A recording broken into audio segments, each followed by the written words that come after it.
Hey everybody, I wanted to do a quick introduction of Project 3 so you understand where I want you to go with this paper. So what I find is that for most people, this Project 3, this persuasive paper, is a much easier than Project 2, although as I see it, I see these as being kind of mirror images of one another, because what you did with Project 2 is to try to figure out how the writer, the author of that text that you were analyzing, had encoded information in there to make a point. What I want you to do is to kind of do the same thing that author did, which is to encode information and to make your point through this paper with outside evidence. And we'll talk a little bit about that. All right, so this is a persuasive paper or argumentative paper, whichever way you want to think about it, doesn't really matter. All that really matters is that you're trying to persuade somebody to do something, to think a different way, to approach an idea in a novel way, or just to do whatever it is that you want them to do. What's important about this, though, is this isn't just your opinion. This isn't just you saying why something should be that way because it's the way you feel. This is going to require a good deal of outside evidence for you to prove your point. And to do that, to find that evidence, you're going to really need to do a good job of organizing your paper and use some of those organizational and outlining skills that we've explored a little bit earlier in this course. So good organization is going to lead you to know where, or should help you to understand where you need to bring in outside evidence to prove the points for your thesis. Really important to this, as was in Project 2 with your rhetorical analysis, is the context, understanding whatever the point is that you're trying to make, whatever argument that you're making, what is the context in which you're going to bring it about. If I were to talk about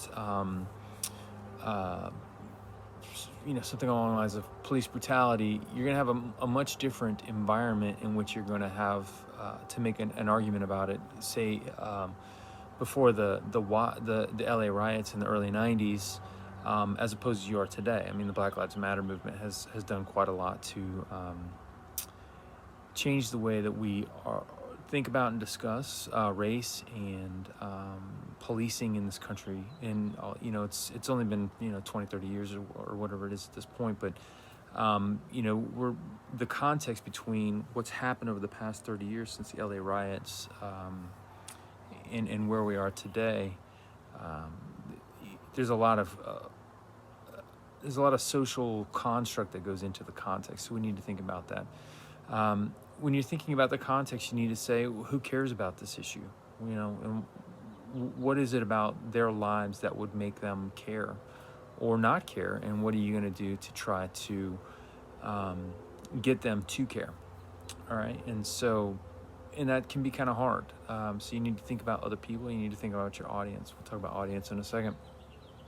Actually, let's think about audience now, right? So who is your audience? Who are you going to write to? And for this paper, you're really going to have to decide that for yourself and determine that for yourself and say, all right, so what do I want to argue? Who am I going to argue it to? Is this going to be a sympathetic audience? Is this going to be a neutral or even a hostile audience? Am I going to go in to try to persuade somebody? What did I see this morning? The Sons of Confederate Veterans are in court trying to keep their Confederate veteran license plates. I mean, there are certain audiences that argument just will never play well with, right? And I don't imagine it's going to play well in the courts now. But certainly, you need to understand who you're going to be making this argument to, because it's going to really affect how you are going to present the information. So if are you going to use a more emotional appeal? Or do you need to use fact-based evidence? Is your audience going to be a little more well-educated, and so you're going to have to actually prove points with research and detailed evidence, or is this going to require a little bit more emotion or ethos, bringing in somebody else's credibility to prove your point? So that's audience. So you really need to think about who your audience is going to be, because that's going to kind of dictate how you're going to present the evidence. The genre for this is really going to be up to you, and there's a bunch of different ways that you can think about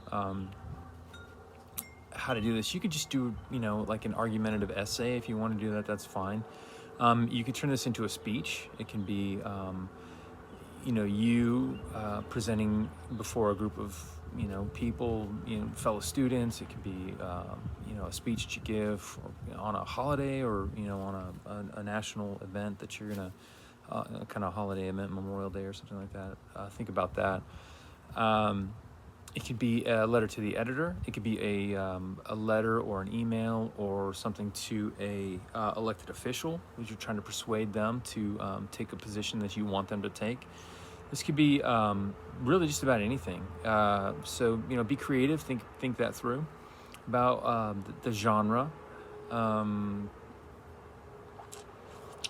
All right, so let's talk a little bit about topics here. When we think about the topic that you're going to use, we need to be kind of in that Goldilocks zone. It can't be too broad, or it can't be overly specific, because either one of those is going to leave you kind of floundering, trying to decide what you want to talk about. We want it to be something current and socially relevant. So it has to be something that makes sense.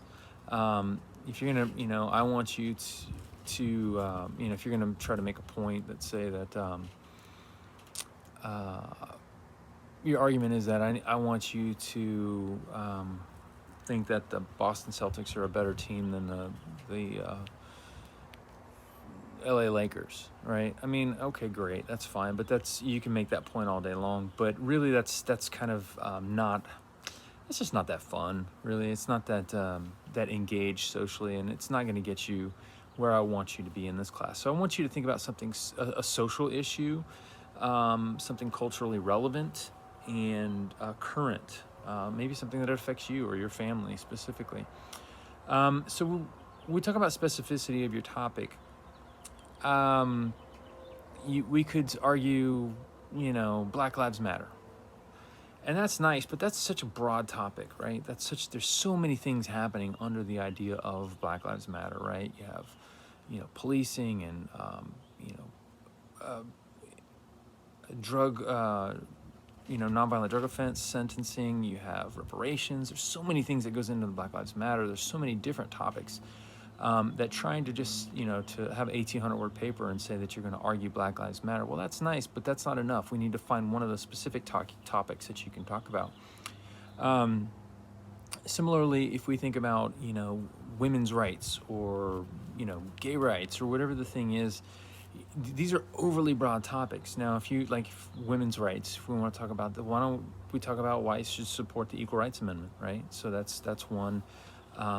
Trying to get legislators in Congress to allow the bills that are put into Congress to allow the Equal Rights Amendment to be ratified. That's something that the specificity gets us to the more broader topic. Abortion. You can argue that, but that becomes usually always becomes just an emotional argument. I'd prefer that you didn't do abortion, or even Second Amendment. Those are just so boring, and the arguments are so well have been hashed through so many times that there really isn't anything to argue about anymore. It's down to individual emotion. But if you want to do that, then that's I guess that's fine. But it's there are other things to argue, and if you're going to argue abortion or Second Amendment, you really need to you're really going to have to do a pretty good job with it, because that's just too easy and too well argued already. We think about all right. So more specifics about the actual paper itself. So I need you to you're going to have some sources here. It's going to be at least 4 to 6. Which isn't that many if you think about the length of this paper, which is going to be 1,800 words. I also said they need to be academically appropriate, right? So you can't just go to songlyrics.com. That's not academically appropriate. We're talking about academic journals, news websites, information coming from lobbying organizations, perhaps, government-funded research, real evidence, not just Bob's Second Amendment webpage.com or some something like that. That's not going to ever be enough. And if you have questions about that, I think we'll probably end up doing some kind of an assignment, class participation assignment, where you're going to have to give me the sources that you're going to use, just so I can see what you're using and give you a little bit of feedback on them. The format for this paper, because so many people are in majors and in intended career fields are going to require APA.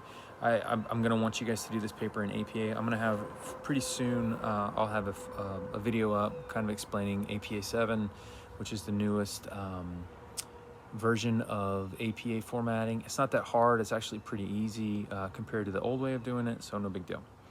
But I want you to do in APA just because I think it'd be inappropriate if I didn't have you make sure you guys are familiar, at least somewhat familiar with both of the major formats. This paper will be due on April 16th, and of course we're going to do that peer editing and reviewing work beforehand, the week leading up to it, so just understand that that's going to be the case. So we're going to have about a month to get this paper done and also do some of the other work. There's some reading that I'm going to ask you to do in Little Seagull, and probably some other outside reading as well.